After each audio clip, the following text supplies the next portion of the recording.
આજરોજ તારીખ 7મી જૂનના રોજ સવારના 10 વાગ્યાના આસપાસ દાહોદ તાલુકા રણિયાતી ગામતળમાં આવેલ ખાન નદીના બ્રિજ પરથી અવરજવર કરતા રાહદારીઓને નદીમાં લાશ તરતી જોવા મળી હતી. આ વાત વાયુવેગે ફેલાતા વિસ્તારમાં આ લાશ કોની છે, આ ઈસમ કોણ છે એ ચર્ચાનો વિષય બન્યો હતો, જેને લઈને સ્થળ પર એકઠા થયેલા લોકોએ ખાન નદીમાં અજાણ્યા ઈસમની લાશ જોવાઈ હોવાની જાણ દાહોદ તાલુકા પોલીસને કરતા પોલીસ કાફલો તાત્કાલિક ઘટના સ્થળે પહોંચી ગયો હતો. દાહોદ નગરપાલિકા ફાયર વિભાગને જાણ કરી હતી, જેને લઈ ફાયર વિભાગની ટીમ દાહોદના રણિયાતી ગામની ખાન નદીમાં પર પહોંચી લાશને નદીમાંથી બહાર કાઢવાની કામગીરી શરૂ કરાતા લાશને નદીમાંથી બહાર કાઢતા ઈસમના બંને હાથ પોતાના જ શર્ટથી બાંધેલા નજરે પડતા ઈસમની હત્યા કરી લાશને નદીમાં ફેંકી દેવામાં આવી હોવાની ચર્ચાઓએ જોર પકડ્યું હતું.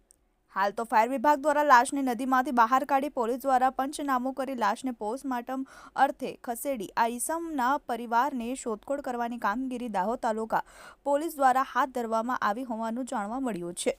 જેની શેખ, TV18 ન્યૂઝ, દાહોદ.